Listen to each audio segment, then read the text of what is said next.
Good day, class, and welcome to week 9 of Biochemistry for Medical Laboratory Science. For our discussion today, we will learn one of the important biomolecules on living organisms known as your lipids. Now, lipids po are also known as fats, and they provide a major way of storing chemical energy and carbon atoms in the body.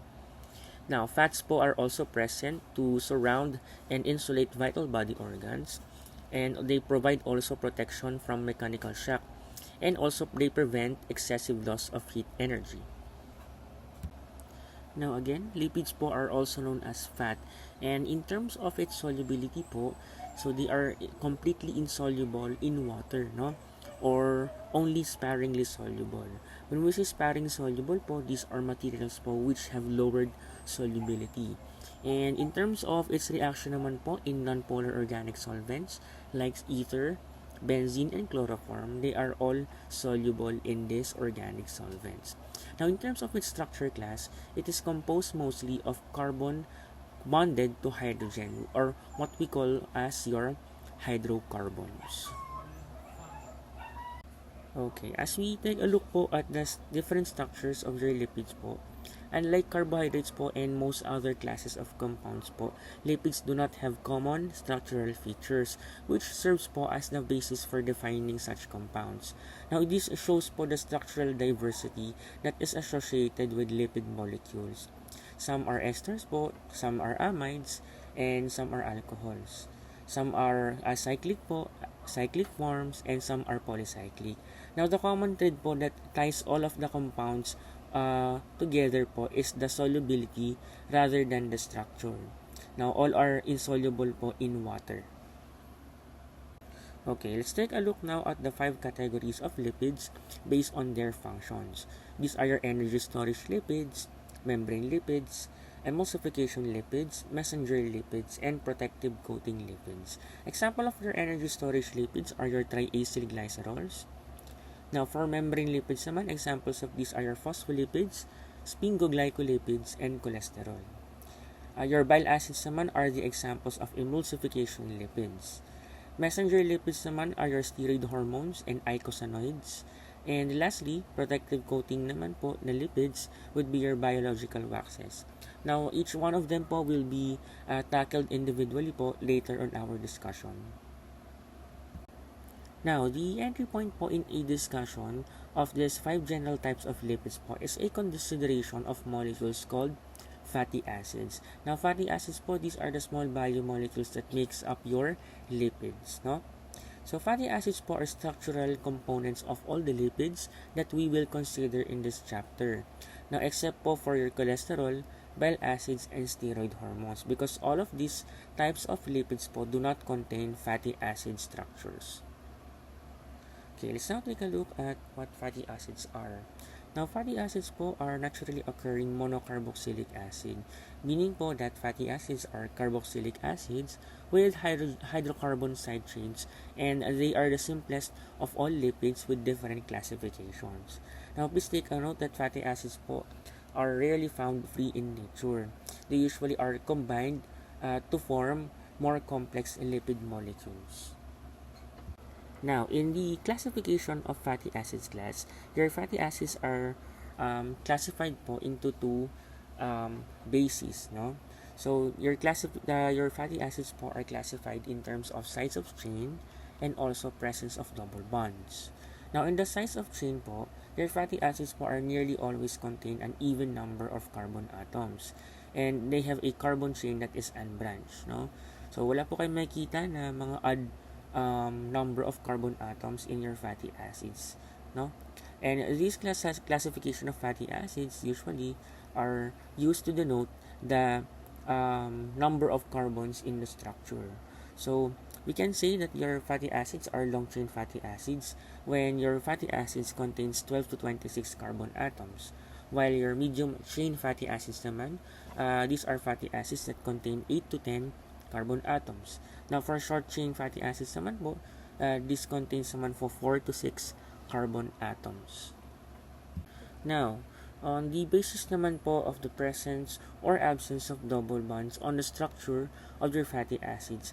Your fatty acids naman po are classified into saturated fatty acids and unsaturated fatty acids. So when we say saturated fatty acids class, these are fatty acids po which contains only single bonds on its structure. So lahat po ng bonds po ng kabuuan ng structure po is single bonds lang po.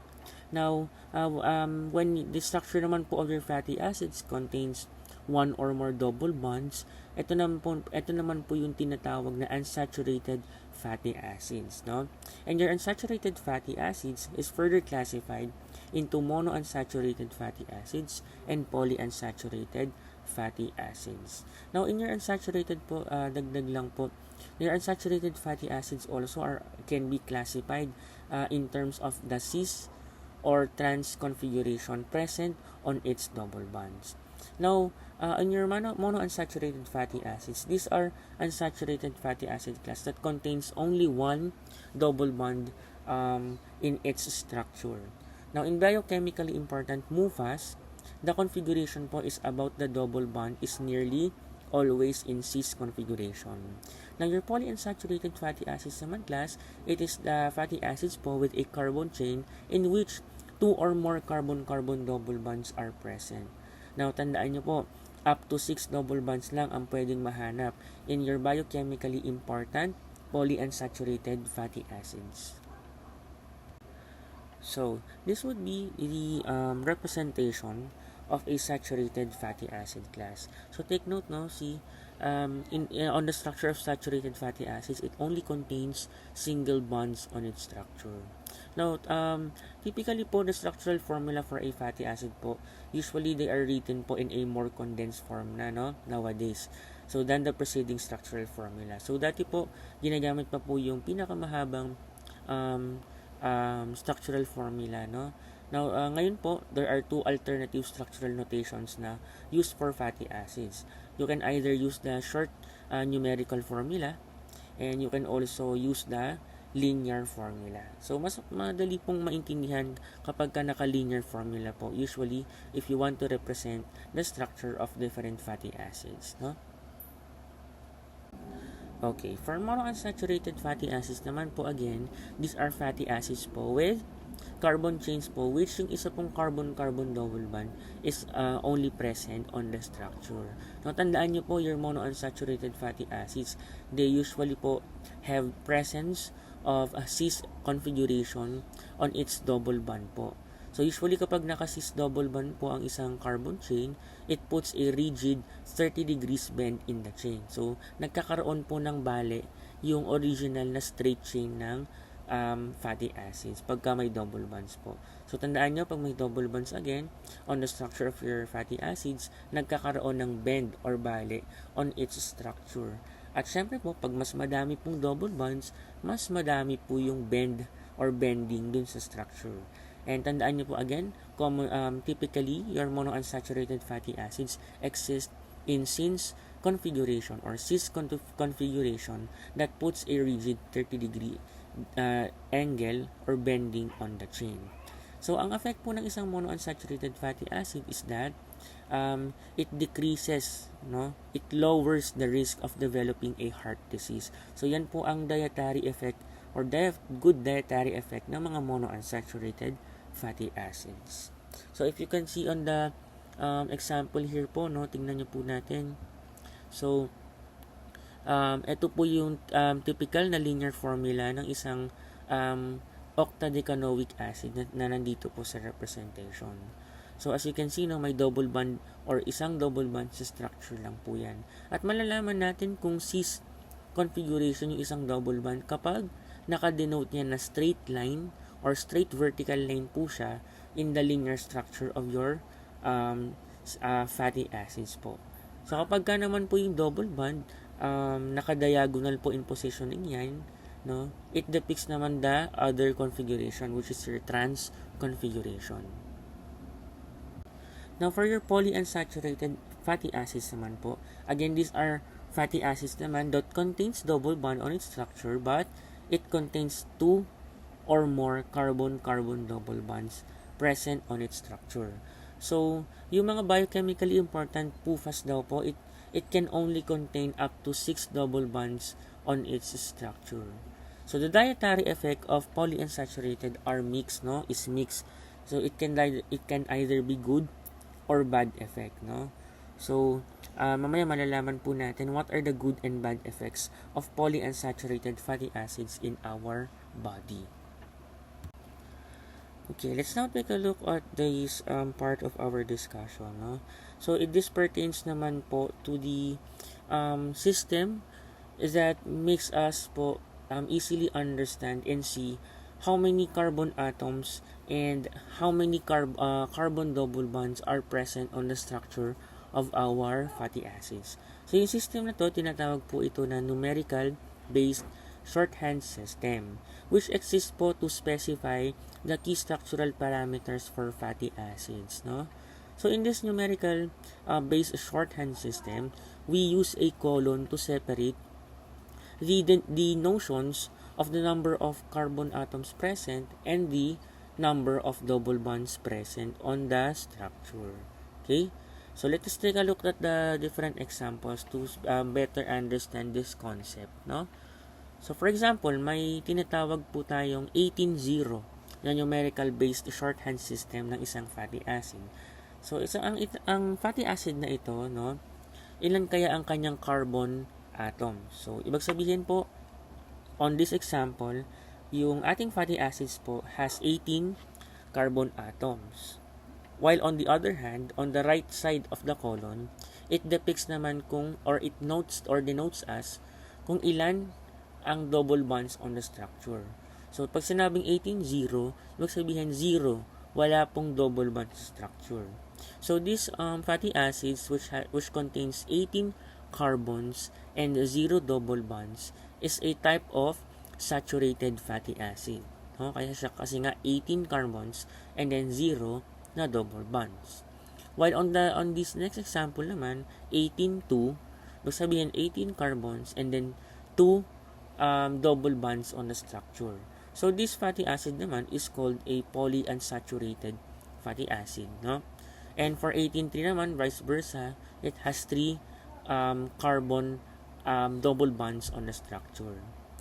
Now, additionally po, sa numerical-based shorthand system, may tinatawag naman po tayo ng mga delta notation. Ano naman po yung delta notation?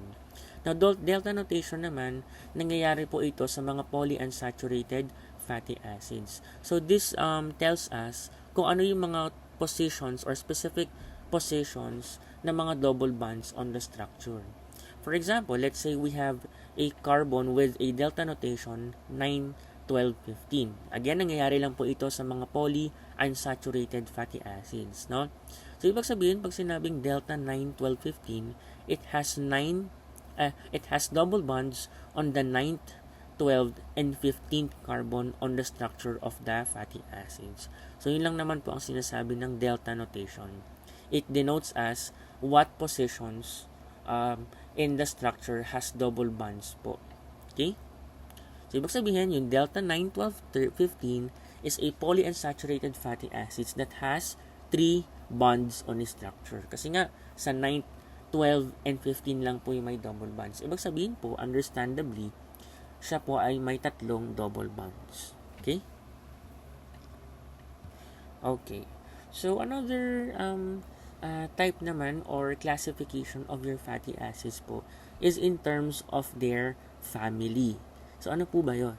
So, these family relationships po become apparent. Ibig sabihin, ginamit po sila kapag po merong mga double bond position, may double bonds po sa isang structure and the position of the double bond is depicted in the methyl end of the fatty acid carbon chain. So, typically po kasi nagbibilang po tayo kung ilang double bonds starting from the carboxylic end. Kaya nga lang, when we pertain to the family of your fatty acids, nagbibilang naman po tayo ng carbon, ng double bonds starting naman from the methyl end of the fatty acid carbon chain. Now, this double bond positioning po is determined and is denoted by using a Greek lowercase letter omega. So, ang tawag po dito ay mga omega family of your fatty acids. So if we want to understand this, so let's take a look po dun sa example, no? So may mga tinatawag tayong mga omega-3, omega-6, no, na mga fatty acids. And kaya po nagiging omega-3 po sila kasi if we want to start the carbon positioning on the methyl end, no, so it is denoted po on the endmost double bond carbon on its structure. So for example, omega-3 po. So kaya ito naging omega-3 kasi on the third carbon starting from your methyl end, nag-start po yung double bonding ng structure. Okay? Kaya po sila tinawag na omega-3. Itong example natin na omega-3 fatty acid. Because it has the endmost double bond po of the three carbon atoms of the carbon atoms po are away from its methyl end. So 3 carbon atoms away from its methyl end. While your omega-6 naman, it is 6 carbon away, or 6 carbon atoms away from its methyl end. So 1, 2, 3, 4, 5. On the 6th carbon pa lang po, doon pa lang po nagkaroon ng double bond. So itong omega family na po ito, it pertains lang po kung gaano kalayo yung unang double bond on your methyl end of the fatty acid. Okay? Okay, to practice what we have learned po kanina, so I have given you an example of a structural formula of a fatty acid. So please take a look on the example. So let's now try to answer different questions. So una muna, what is the type designation daw po pertaining to SFA, MUFA, and PUFA for this fatty acid? So to solve this po, ano po yan? Titignan po natin kung anong bond po ang present sa structure. So as we can see here, may mga double bonds po ang structure na ito. And ilan kaya? Is it one or more than one? So on this situation po, it has more than one double bonds. So ang tamang sagot po sa letter A would be your polyunsaturated fatty acids, no? Now on the second question naman po, on the basis daw po ng carbon chain length and degree of unsaturation. Ibig sabihin ng degree of unsaturation kung ilan po yung double bonds present on its structure. So on this basis po, what is the numerical shorthand designation for this fatty acid? Okay, to solve this, we must first count how many carbon atoms on the structure. So ilan po ang carbon atoms dito? So bilangin po natin. So 1, 2, 3, 4, 5, 6, 7, 8, 9, 10, 11, 12, 13, 14, 15, 16, 17, 18. So there are 18 carbon atoms on this linear structure. So remember in your linear structure po, we denote every point on the linear structure as carbon atoms. So ilan naman po daw yung double bonds dito sa structure na ito?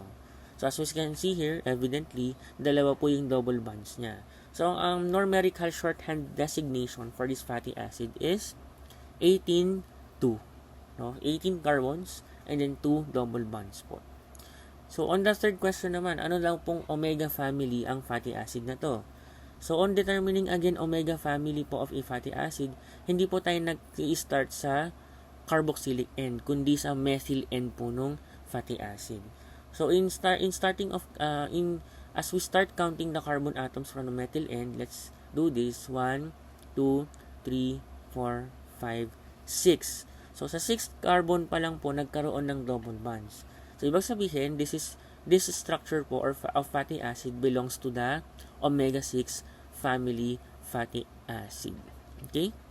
And for the last question naman, ano na daw po ang delta designation for the carbon chain double bonds locations for this fatty acid? So again, this is a polyunsat, no? So pwede tayong gumamit ng mga delta designation. So ang delta designation nito would be, so pag ang delta designation class binibilang doon sa ang unang bilang natin ng carbon in determining the delta position would be on na yung normal po, doon po sa carboxylic end po natin. So starting from the carboxylic end, bilang po tayo 1, 2, 3, 4, 5, 6, 7, 8, and 9. So, on the 9th carbon, meron pong double bond. So, pwede ba tayo magbilang kasi may isa pang double bond. So, 9, 10, 11, 12. So, on the 9th and 12th carbon po, nandoon po yung double bond ng structure. Okay? So, nakuha po ba yung concept natin? Okay. Okay. On this table lang po shows you the different biochemically or biologically important fatty acid. So, please remember na lang po yung mga different natin na polyunsaturated fatty acids. Kasi later po, these fatty acids po will be encountered on our discussion po. Because ito pong mga example ng polyunsat natin dito, your linoleic, linolenic, arachidonic, EPA, and DHA are all essential fatty acids. So, when we say essential po, kailangan ng katawan, pero hindi ginagawa ng katawan. Okay, let's now take a look at the physical properties of your fatty acids. So, it depends lang po on the solubility and melting points of your fatty acids. So, please take note mo, no, the solubility and melting point physical properties of your fatty acids is dependent on the structure of your fatty acid, no? So, let's take a look first at the solubility. Now, water solubility for fatty acids is a direct function of carbon chain length. Okay? So, for example, para ma-imagine po ito or matatandaan, as the length of the chain increases, the solubility naman will decrease. Bakit kaya ganon? So, yan. So, your fatty acids po have lower water solubilities, which po it decrease with increasing carbon chain length. Now, ibig sabihin po, the relationship between the carbon chain length and the solubility is inversely proportional. Ibig sabihin, pag inversely proportional, pagkabaliktad yung resulta.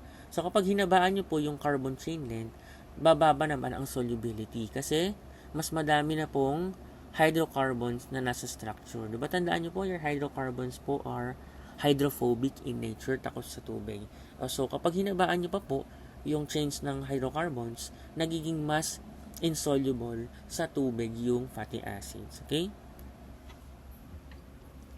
Okay.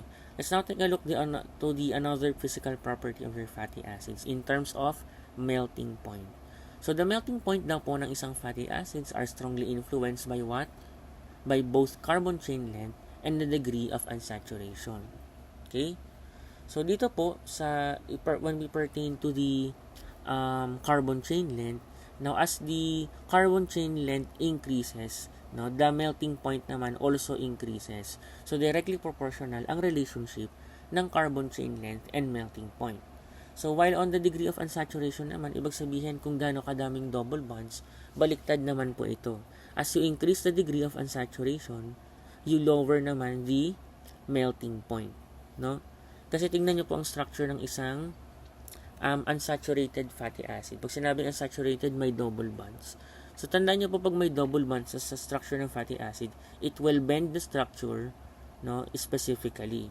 So, tingnan nyo po yung oleic and linoleic. Magkaiba po yung bilang ng carbon double bonds po nila. Kaya po, tingnan nyo po itsura ng linoleic. Tatlo na yung double bonds sa structure niya. So, each structure po depicts a bending. So, bending. So, tandaan nyo po ulit, melting point is influenced by both carbon chain length and the degree of unsaturation. So, as we can see po dun sa type ng fatty acids called your saturated and unsaturated. So, sino po in between them, your saturated and unsaturated fatty acid, ang may mataas na melting point? So, syempre po, your saturated fatty acid. Sila po yung mas mataas ang melting point kasi sila po yung mahirap matunaw. Kasi nga po, saturated or puro single bonds lang po ang nasa structure. Okay? So, whereas pagka naman po, as you increase the consumption of the unsaturated fatty acid, naman po yun? Bumababa naman ang melting point. So, inversely proportional naman ang relationship ng mga yan. Okay? Okay. So, to better understand this, I have put po an example, no, to analyze, to be analyzed po natin to understand the relationship of melting points on the carbon atoms and double bonds of a fatty acid, no? So, let us see muna yung mga saturated fatty acids, no? So, bakit kaya among of these saturated fatty acids, arachidic acid has increased melting point. O, tingnan nyo po, ano po ba ang structure ng ating arachidic acid? It contains 20 carbon chain length, mahaba, no? And ang masama rin doon, wala pong mga double bonds on its structure. So, kaya po sila yung may mataas ng melting point. Okay? So, whereas on the unsaturated acid naman, ang pinakamataas ang na melting point mo, sino po dyan? Sino kayang pinakamataas ang melting point? So, syempre, yung 16, yung oleic acid po.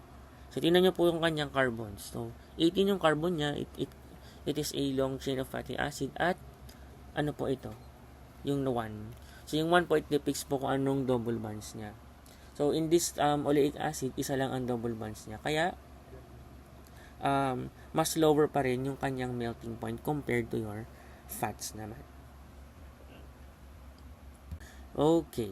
So, okay class, let's now discuss naman po the different types of fats po based on their function. So, unahin na po natin dyan si energy storage lipids. So, this is also known as your triacylglycerols, no? So, pag tinanong po kayo, what are the lipid storage molecules of our body? These are your triacylglycerols, no? So, it is concentrated primarily in special cells that are nearly filled with the material or triglyceride. One example of this cell is your adipocytes, no? Ito po yung mga cells on your adipose tissues natin. Okay? So, very effective ang storing ng fatty acids ng mga energy. Bakit po? So, in terms of, if we compare to the storage form of your glucose called as your glycogen, no? So, merong mga features po that special lang po sa ating mga triacylglycerols, and they are easily stored because they can be stored on a single type of cell. Madami na pong fats yun. So, ang tawag ulit ito na adipocytes, okay? So, your triacylglycerol or tags, it is also known, or ang older name po ng ating tags ay triglyceride. So, pareho pa rin yung ginagamit sa laboratory. So tandaan nyo po ang tags po, these are the abundant type of lipid present in human body. So, paano po nabubuo ang fatty acid and glycerol?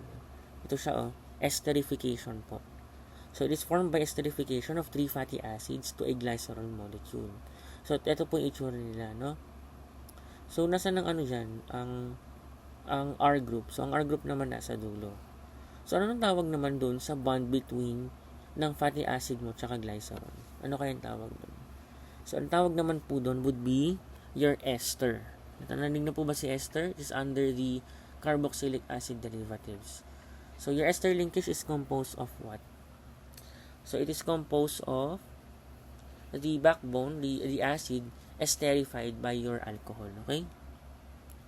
So, it is also function as energy storage again for your tags.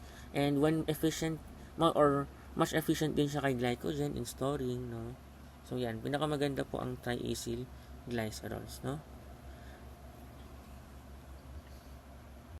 Now, there are 2 types po of your triacylglycerol. These are your simple triacylglycerol and mixed triacylglycerol.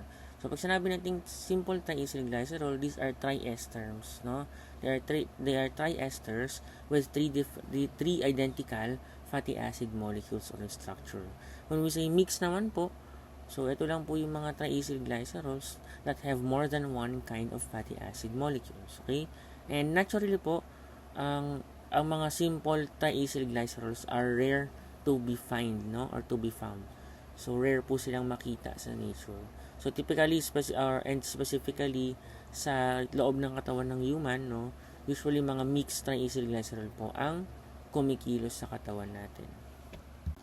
Okay. Let's now see naman the term fats and oils which pertains to your triglycerides, no? So, may tinatawag po tayong fats and oils depending po kung ano ang type ng triglycerides or type ng fatty acids inside your triglycerides, no? So, fats po are naturally occurring complex mixtures of triacylglycerol molecules in which po many different kinds of triacylglycerol molecules are present, and so are oils. So, ano po ba ang meron sa tinatawag na fats na triglyceride? So, fats po are triacylglycerol mixture that is solid po or a semi-solid at room temperature. So bakit kaya ang mga bakit kaya po ang mga fats po is solid at room temperature? So because your fats po is composed of saturated fatty acids. So generally fats are obtained from animal source. Now for oil naman, these are triacyl glycerol mixtures naman that is a liquid at room temperature or 25 degrees. So bakit naman po ang mga oil, they are liquid at room temp? Because ang type naman po ng kanilang fatty acid would be unsaturated fatty acid. So generally oils are obtained from plant sources. Okay. So here naman po it just tells you po, it tells us po kung paano po ba nangyari na kapag saturated fatty acid ay naging solid ang isang fat, at bakit naman po ang isang unsaturated fatty acids naman it will make your oils naman. So nakadepende po yun sa kanilang structure. So tingnan po natin dito. Okay. So tingnan po natin dito sa example dito, no? So yung letter A po dito, ito po. So is an example of the structure of saturated fatty acid. While on the unsaturated one naman, ito naman ang itsura. So ano kaya pinagkaiba nila? So saturated kasi it contains long chain of fatty acids lang, no? So mga saturated fatty acids. While on your unsaturated, nagkakaroon na ng mga bending. So yan. So triacyl glycerols can pack closely together kasi nga po linear yung kanilang fatty acids, straight lang po. Ito po yan. So thus your fats naman po have higher melting points associated in it, no? So kapag sinabi namang oil po, ito naman it contains unsaturated fatty acids, which on the structure of unsaturated acids there are the presence of bends on the structure. And this bending po devoids the triacyl glycerol to have a liquid form po. Kasi nga po the unsaturated fatty acids cannot pack as tightly together. Now, this results po in lowering the melting point naman of the substance itself.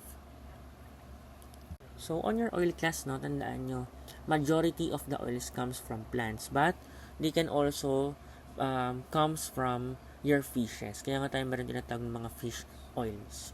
Now, in terms of its properties physically, your pure fats and pure oils po are colorless, odorless, and tasteless substance, no? Nagkakaroon lang ng taste, odor, and color variation because of the associated with different plant oils which have naturally occurring substance present in the plant, no? So these substances po can contribute on the specific smell and taste of the oil. Okay. So let's see naman po the notations of your dietitians and nutritionists as good fats and bad fats. So, ano po ba yung basis nitong good fats and bad fats, no? So in a dietary discussion po, yung term na fat po kasi it is used as a alternative for the term triacyl glycerol, no? And based on their study, no, saturated fatty acids po are considered as the bad fats, while your monounsaturated fatty acids naman are the good fats. And your polyunsaturated naman, they can be both good fat and bad fat. So, paano nangyayari itong good versus bad fats? So, your saturated fat po, tinawag po siyang bad fat because it can increase heart disease risk because it has higher melting point and also it doesn't have double bonds on the structure. While in terms of the good fat naman, these are your monounsaturated and polyunsaturated. Kaya nga lang, pinagkaiba po sila, no? Si monounsaturated fats po can decrease the risk of heart diseases and also it can lower the breast cancer risk naman. While your polyunsat naman, ito naman yung dalawang good or bad naman siya. Bakit kaya? So, your polyunsaturated fat kasi can reduce heart disease. Yes, that is a good one, no? Pinapababa niya yung heart disease natin. While it can promote also risk of certain types of cancer. Okay? So, kapag kasi marami ng mga bonds on a structure, nag-iiba-iba na yung mga angulation dun sa ng mga bonds sa structure. Thus, nagli-lead po yan ng low performance, no? So, yan. Okay, let's now see naman the term essential fatty acids. So, tandaan niyo po, when we say essential class, these are substances that are needed by the body but they are not produced by the body itself. Okay? And there are two essential fatty acids po natin. These are your linoleic acid and linolenic acid. So, these two types of essential fatty acid, nagkaiba lang po sila sa omega-6 acid family po nila at sa bilang ng double bonds on the structure. So, when we say linoleic acid, this contains 18 carbon on the structure and it contains 2 bonds po, depicted by the numerical shorthand system 8,2. So, ito siya naman ang primary member ng mga omega-6 acid family. While your linoleic naman, or linolenic, so your linolenic acid naman, it contains 18 carbons on the structure and 3 types or 3 placing ng triple bonds po sa kanyang structure. Kaya po tinawag siyang 18,3 na fatty acid. So, this belongs naman to the omega-3 acid family, no? So, these two acids po, they are very needed for the proper membrane structure, no? Specifically, the membrane structures of your neurons as well. So, they serve as a starting material then for the production of several nutritionally important long-chain omega-6 and omega-3 fatty acid. Now, paano pagkulang po tayo ng intake nito, no? So, usually, pinanggagalingan lang din ito sa mga fats natin na kinakain natin. So, kapag missing from the diet ang 2 fatty acids na ito, mga linoleic and linolenic, so it can depict irritations in the skin, redness, no?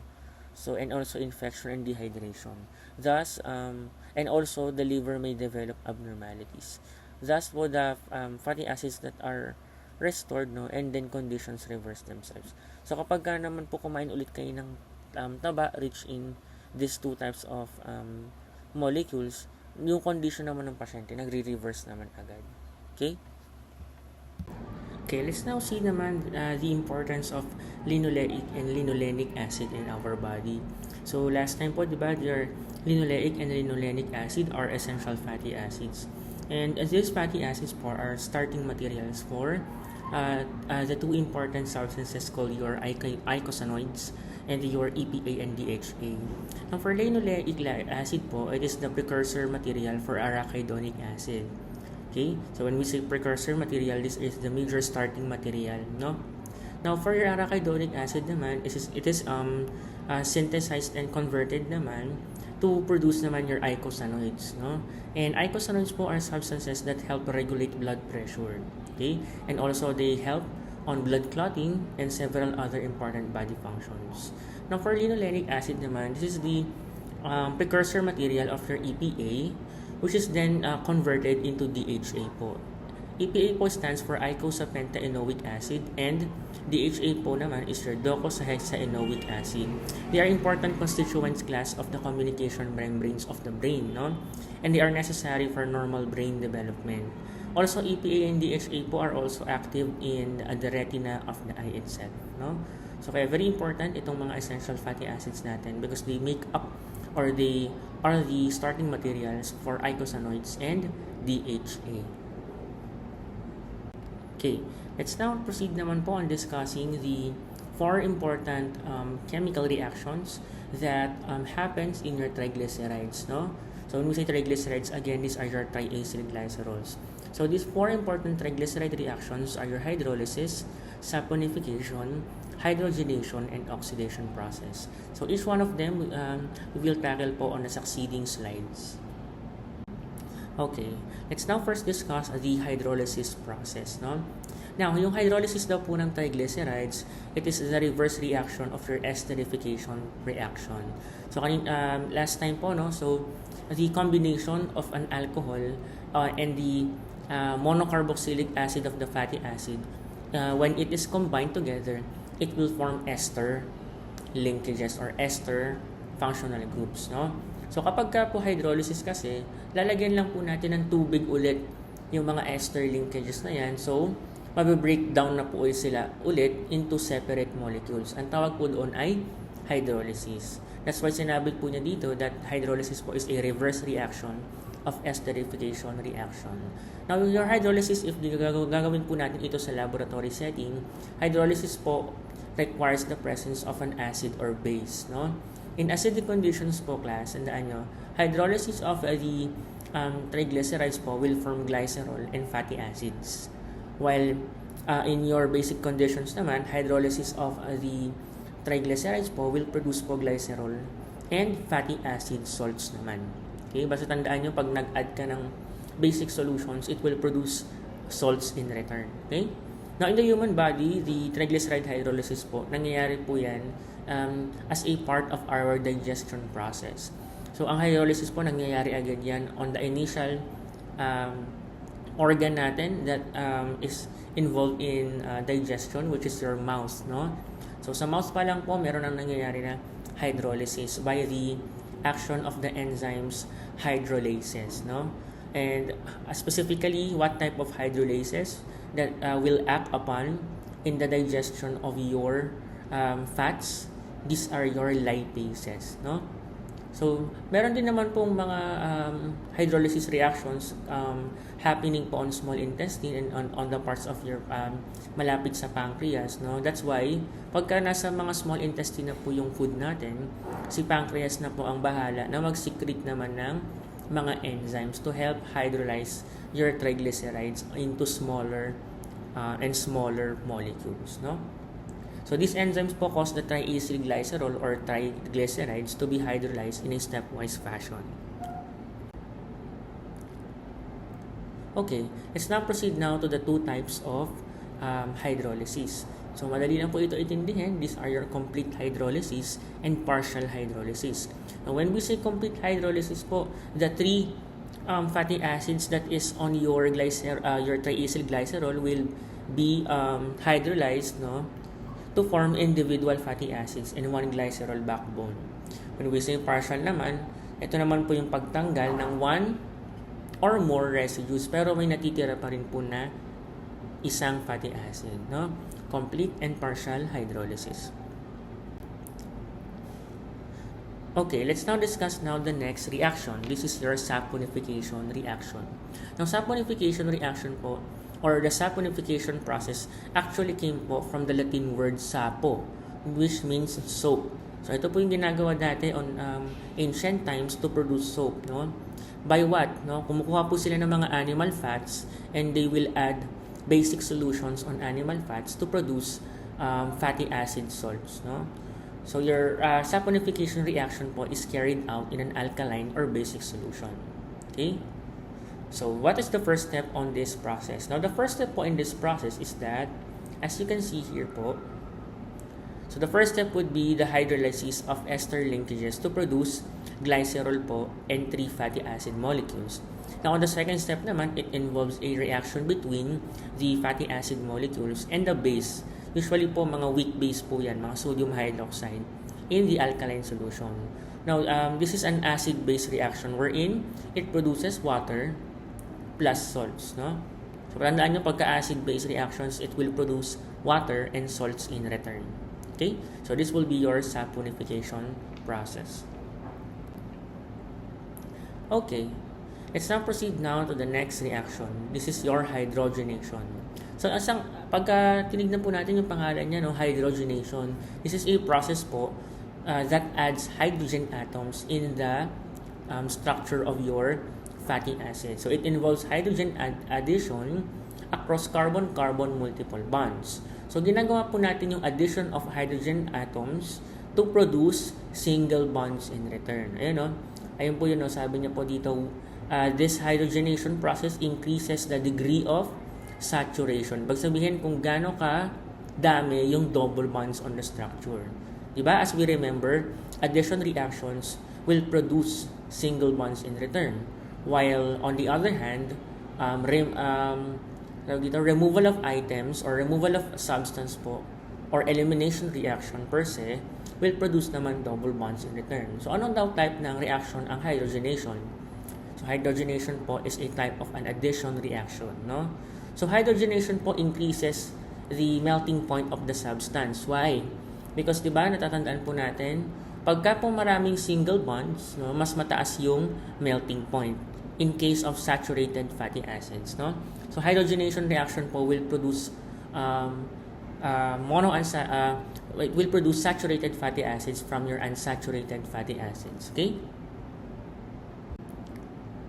So, in your hydrogenation reaction po, may tinatawag tayo ng mga partial hydrogenation. Ibig sabihin, hindi po lahat ng double bonds present are converted into single bonds. May naiiwan pa rin, no? So, anong nangyayari kapag ganito po yan? So, hydrogenation po, usually it happens on unsaturated fatty acids. Na kapag yung polyunsaturated fatty acids, they undergo partial hydrogenation, yung onti lang po yung bonds nila na nagiging double bonds. No? Nagiging single bonds po rather. So, ito po yung nangyayari when you put hydrogenation reaction on your plant oils, no? They are converted into semi-solid materials. One example of this is your production of peanut butter, which is peanut butter po, they are produced from peanut oil through partial hydrogenation. Also, your solid cooking shortenings natin and margarine are produced from liquid plant oils through partial hydrogenation. Now, in your hydrogenation po reaction, based on our nutritionists and dietitians po, concerns po can arise in your hydrogenation reaction about food products po na na-obtain from hydrogenation reaction. Bakit po? Because hydrogenation process po itself, it will convert some cis configuration double bonds within the fatty acid residues into trans double bonds. So, pag nagkaroon ng trans double bonds, nagproduce ng trans unsaturated fatty acid. And health implications po will rise on it, no? Because trans fats are unsaturated fats po with trans double bonds instead of cis bonds. And this condition of turning your cis double bonds into trans double bonds will produce undesirable effect, especially po on our health, no? So it can increase our risk of heart diseases, no? So yan, preliminary studies indicate po that trans fat raises blood cholesterol po kasi, no? So your trans fats po can raise bad cholesterol or what we call your low density lipoproteins, while your cis double bonds naman po, they can raise, no? So they can raise a good cholesterol naman, yung ating tinatawag na high density lipoprotein. Okay, let's now proceed now on the last reaction, which is your oxidation reaction naman. Now, in your oxidation reaction po, the carbon-carbon double bonds present in the fatty acid residues of your triacylglycerol are subject to oxidation with molecular oxygen as the oxidizing agent. And this oxidation of the triacylglycerol will produce both aldehyde and carboxylic acid products, no? So, such oxidations breaks the carbon-carbon bonds nga po, producing both aldehyde and carboxylic acid products. Now, these short-chain aldehydes and carboxylic acid po, that is produced po, they have a distinct smell po when they are produced. So, ito po yung ini-emit nung for example, yung mga meat products natin. Di ba, pansinin niyo po, pagka sira na po yung mga meat natin, di ba, umaasim po sila at bumabaho. Because na-oxidize po sila po in that process. And your fats and oils will produce po rancid odors, no? Because of the products, aldehyde and carboxylic acid products. Okay, to avoid po this oxidation process of your meats, no? Some manufacturers po or the commercially prepared foods po, they contain antioxidants na tinatawag. These are substances po that are more easily oxidized than the food. That's why po nade-delay yung oxidation ng food natin. Now, naturally in our body, there are two naturally occurring antioxidants po. These are your vitamin C and vitamin A. So, these two vitamins are used by the body to oxidize, no, harmful oxygen molecules to oxidize your biomolecules in our body. Okay. So, tapos na po tayo sa mga storage lipids natin. So, let's now proceed now to our membrane lipids, no? So, all cells daw po surrounded syempre by a membrane that confines their content. And this cell membrane usually on its total mass, 80% daw po are lipid materials, no? Bakit 80% lang? Because your cell membrane po, hindi naman yan puro taba, no? Meron din siyang mga proteins that serves as your pumps, no, mga solute pumps, and other recognition molecules such as your glycoproteins and glycolipids, no? So yan. So there are three common types of membrane lipids class. These are your phospholipids, sphingoglycolipids, and cholesterol. So we will know them one by one.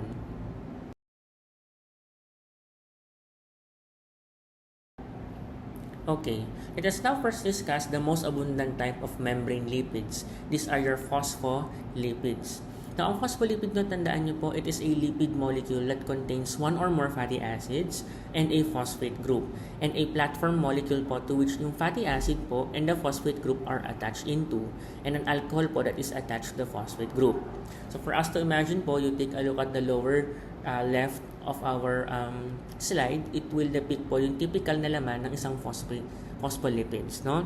So, meron daw po silang fatty acids, may phosphate group, and then may platform molecule. Pag sinabing platform molecule, ayun po yung backbone. Pinagkakabitan po ng fatty acids and the phosphate groups and also the alcohol group. So, nakadepende po kung anong type ng phospholipid dun sa kanyang platform molecule. Now, the platform molecule on which a phospholipid is built, pwede po silang maging mga 3-carbon molecule called your glycerol or a more complex carbon-18 amino dialcohol called sphingosine. Okay? Sphingosine po is a class of cell membrane lipids which are included in your sphingomyelin. Pag sinabing sphingomyelin class, these are the cell membrane or specialized molecules on the cell membranes of your nerve cells. Okay? So, tinignan niyo po natin, no, in your glycerophospholipid, kasi tinawag na glycero kasi may glycerol po siya on its platform molecule. While your sphingophospholipid naman, these are your phospholipids with a sphingosine platform molecule. Okay, let's now see what are your glycerophospholipids. Now, ang glycerophospholipid class, it is a phospholipid or a lipid that contains two fatty acids and a phosphate group which is esterified to a glycerol molecule. And then, meron din po siyang alcohol which is esterified naman to the phosphate group. So, there are two major groups of your glycerophospholipid. These are your phosphatidyl group and your alcohol groups. No? Your phosphatidyl group is composed of your fatty acid, glycerol, and phosphate. While your alcohol groups naman, it contains an amino alcohol. So, ano po ulit ang connection ng mga fatty acids and phosphates to your glycerol? It is called your ester linkages. No? So, because nagkakaroon po ng reaction between alcohol and acid which is called esterification process. No? So, your glycerophospholipids, they undergo hydrolysis also and saponification reactions in a manner po similar to that of a triacyl glycerol. Kaya mukha lang rin po silang mga triacyl glycerol, kaya nga lang yung isa nila pong molecule na kakabit sa hydroxyl groups po ng glycerol would be your phosphate na may alcohol group. Okay? So, ilan daw po ang ester linkages ng isang glycerophospholipid? So, in totality, there are 1, 2, 3, and 4 ester linkages for your glycerophospholipid. At tandaan nyo po sa isang glycerophospholipid, meron din po tinatawag na mga head group substituent. So, yung ulo po kasi ng glycerophospholipid, pwede po yung mabago. No? So, pwede po mabago ang mga ulo ng glycerophospholipids. No? Kaya X po yung head group substituent. Okay? So this is the typical representation or model ng ating membrane lipid called your glycerophospholipid. So there are two important things to notice about this model po. So meron pong tinatawag na head part ng ating glycerophospholipid which is composed of choline and phosphate. Choline po is a special type of an alcohol po. Now, and there are two tails in the structure or model. Now, these two chains naman, it contains the two fatty acid carbon chains, no? And the head part po is polar. Pag sinabing polar, it is water-loving. And then the two tails po that contains the carbon chains are non-polar or not water-loving or hydrophobic in nature. So, bakit kaya yung head part po? It is hydrophilic in nature or water-loving. Kasi the polar head po is composed of an alcohol and a phosphate. And tandaan niyo po that alcohol is readily soluble in water. But your two non-polar tails naman, they do not love water. Kaya usually sa mga structures ng cells natin, ang nasa loob po yung mga buntot. Okay? Okay, let's now proceed now to the different modifications of your glycerophospholipids, okay? So, unahin po muna natin dyan is your phosphatidylcholine. Now, ito po yung typical na commonly encountered phospholipid because yung alcohol lang po ng phosphatidylcholine is composed of your choline structure or choline molecule. Now, your phosphatidylcholine is also known as lecithins, no? And it is normally found in egg yolks, wheat germ, and soybean. So they are prevalent in the cell membrane po. They are quite have a lot of appearances of different cell membranes of your cells, no? So phosphatidyl po is also present in the cell membrane again, and your phosphatidylcholine is produced po by your liver. That's why ang phosphatidylcholine are not essential nutrients, okay? Now, for these two naman po na class of your phosphatidyl, these are phosphatidyl ethanolamine and phosphatidylserine. These two molecules po are also known as cephalins, no? Now, cephalins po contains ethanolamine or amino acid serine, which is attached po on the phosphate group to a phosphate ester bond. Now, cephalins po are usually found in most cell membranes, particularly po in brain tissue. Kaya nga po tinawag po silang cephalins, no? Cephalic. Pag sinabing cephalic in anaphysio, it pertains to the head part, okay? And they are also important in the blood clotting process as they are also found in your blood platelets, okay? And your cephalins naman, they are not just situated in the head, no? This compounds rin po is found in heart and liver tissue, but they have high amounts naman in the brain, no? So heart, liver, and brain po usually ang kinakakitaan ng madaming population ng cephalins. Now, for your sphingophospholipid naman, this is a different type naman ng inyong phospholipid that ang kanya pong backbone molecule would be your sphingosine instead of your glycerol. No? It has a structure based on the 18-carbon monounsaturated amino dialcohol called your sphingosine. So, it is a lipid po that contains isang fatty acid, isang phosphate group which is attached to a sphingosine molecule. No, and alcohol attached naman to the phosphate group. Now, tandaan nyo sa phospholipids, ang kanyang mga linkage naman would be your amide linkage and ester linkages. No? So, tandaan nyo, all phospholipids po derived from sphingosine that have NH2 or ammonia group by an amide link, and the phosphate group naman is attached to the sphingosine terminal OH group via an ester linkage. And the additional alcohol is esterified to the phosphate group naman. So, pag tinanong kayo, ilan po ang ester linkages ng sphingolipids? There are 2 ester linkages. While your amide linkages naman, it contains only 1 in your sphingophospholipid. Okay. Now, for your sphingolipids naman, which involves a special type of alcohol which is esterified on a phosphate group called choline. Pag may choline po ang isang phospholipid, it is called sphingomyelin. And sphingomyelin have sphingolipids that contain an alcohol choline esterified to the phosphate group. So, saan po nahahanap ang ating mga sphingomyelins? Now, they are found also in all cell membranes and are very important structural components of your myelin sheath. Narinig na po ba ang myelin sheath? Ang myelin sheath po, these are produced by your Schwann cells in your neurons that produces the myelin sheath that used by the cell to protect and insulate the surrounding nerves naman. So, di ba matatandaan natin that your typical neurons may mahaba po siyang buntot. So, yung buntot na yun, tinatawag na axons. And these axons po, it needs insulation outside its structure. Bakit po? Para po yung mga electrical impulses na dinadala po niya will not be disrupted. Okay?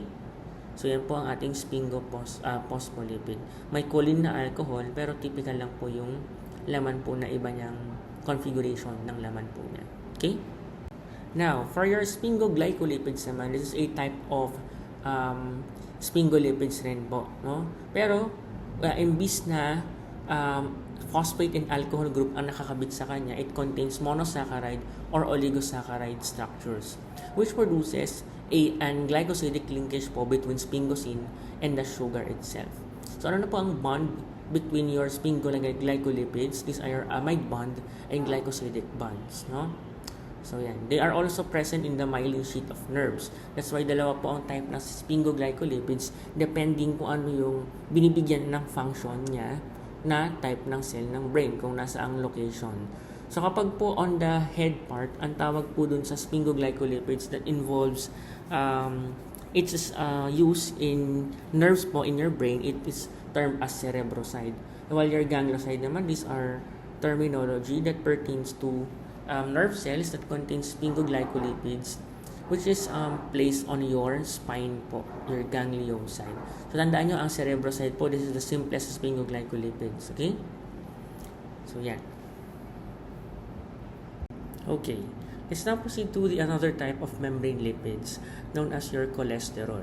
Now, cholesterol po is a specific compound rather than a family of compounds. And cholesterol po is the most abundant steroid in the human body.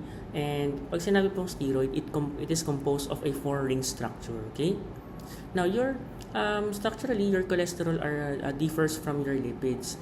In that because your cholesterols po, they do not contain fatty acid residue and also they do not contain glycerol or sphingosine platform molecules.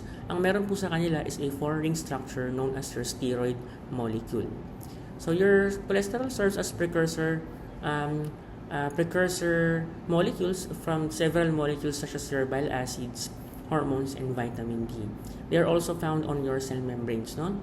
As communication molecules. They are also found in the blood and carried by a protein. Okay? Okay, tandaan niyo po, your cholesterol again is a derived lipid, no? Derived lipid po from sterols in animals and humans. And essential po ulit ito na component ng mga cell membrane. Okay?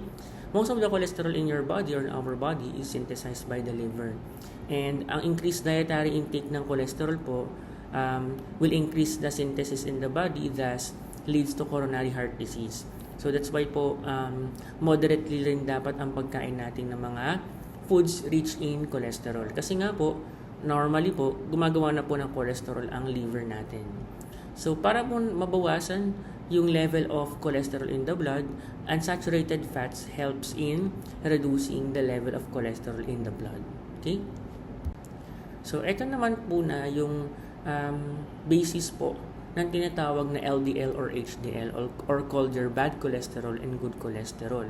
Now, your cholesterol po again, accumulation of dietary intakes of cholesterol will make or it will accumulate in our body and produce undesirable effect. So, for the LDL po, these are transport proteins, no, which transports your cholesterol in and out of the liver. Now, for low-density lipoprotein, these are your transport proteins that transports cholesterol from liver through blood to the tissues. So, kaya po ang LDL tinawag po na bad cholesterol. That's why, that is because it can transport your cholesterol that is made by your liver into the tissues. Leading to usually kapag excessive ang production ng cholesterol, the cholesterol po will accumulate on the tissues and then dun po nagkakaroon ng masamang effect.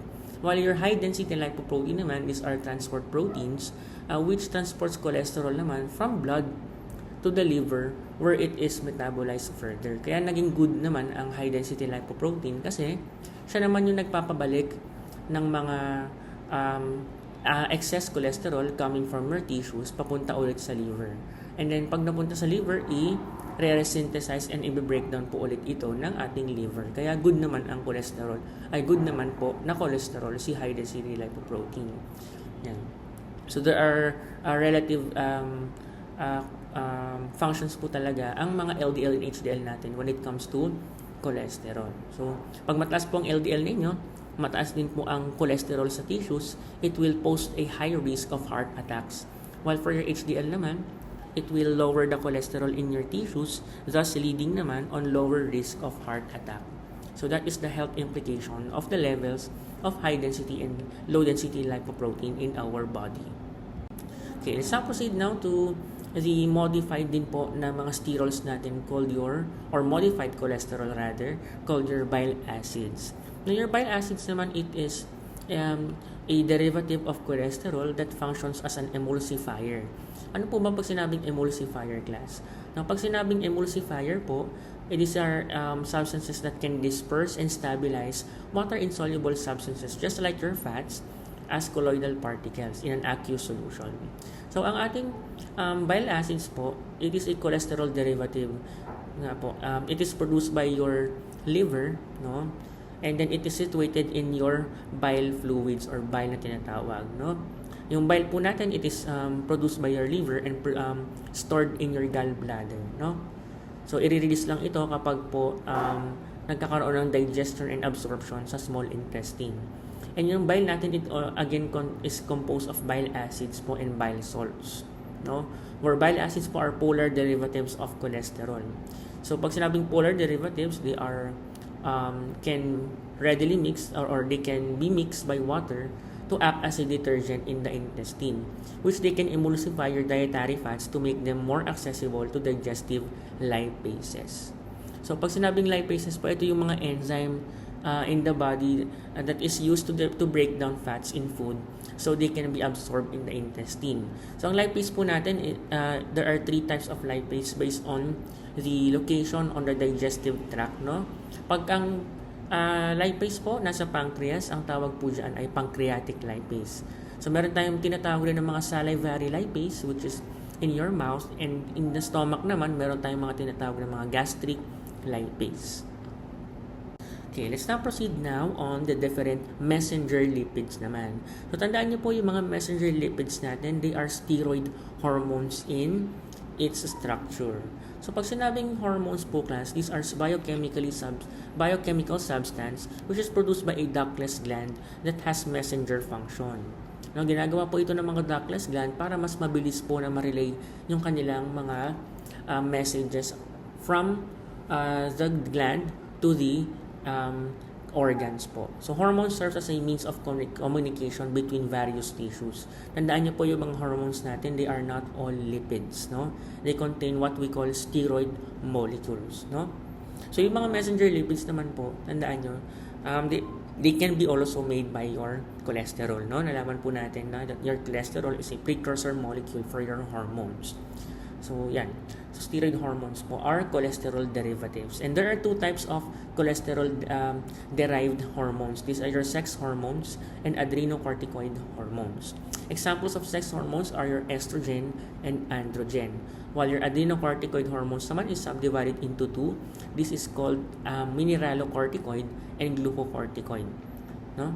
So, sex hormones muna tayo. So, pag sinabing estrogen, ito po yung tinatawag ng mga estriol, estradiol, and estrone. While your androgen naman, example of this are your testosterone.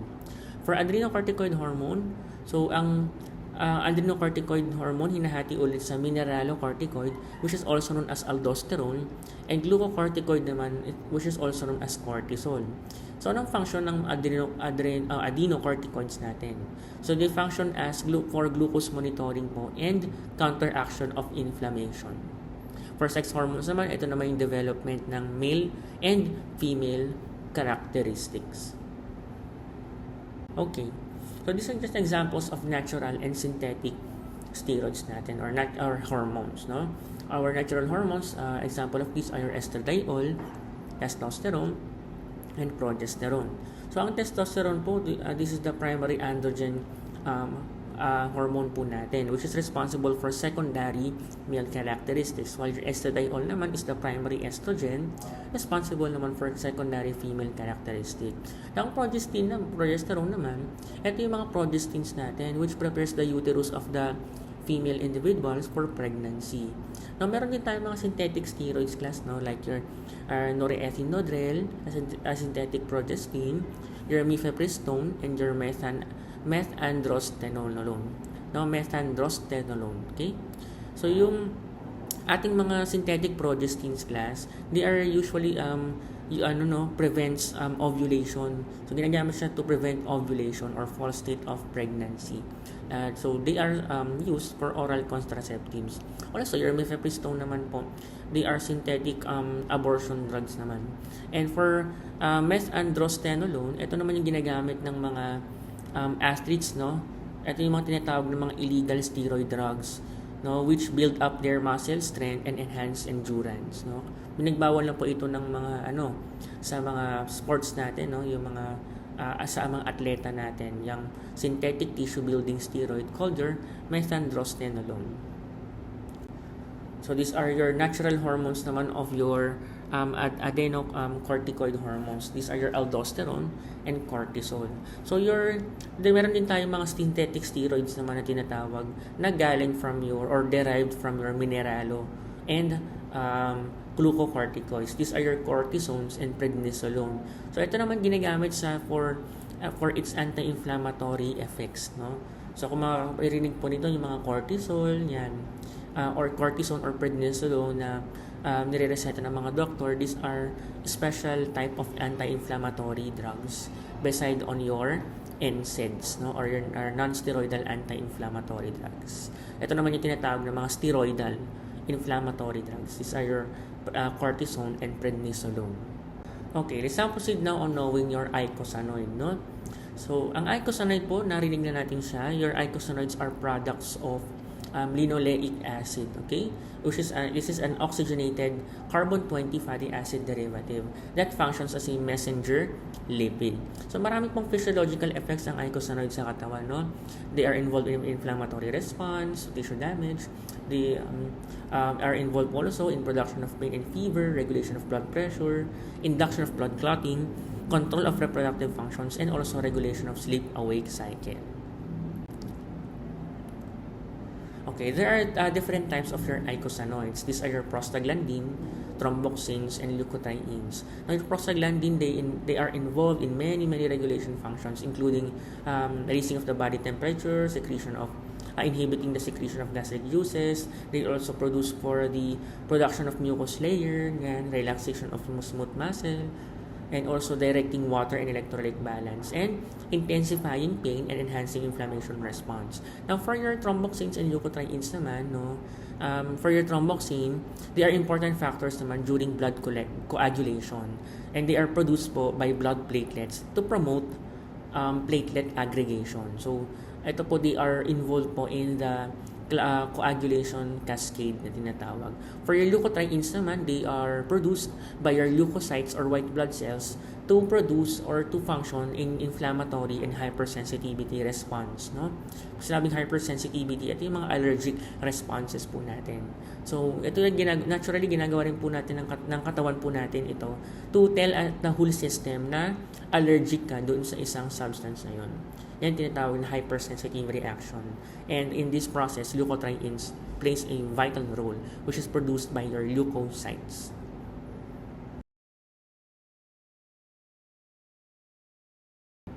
Okay, so on the last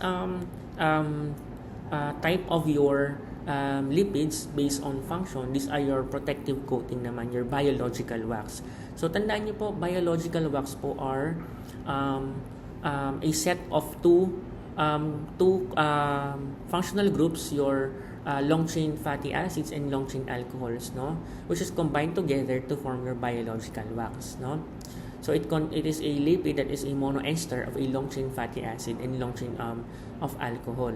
Now, the fatty acids found in biological waxes are usually saturated fatty acids, and it must contain 14 to 36 carbon atoms po. While the alcohols naman found in your biological wax, pwede po silang unsaturated, pwede po unsaturated and saturated, and they must contain 16 to 30 carbon atoms.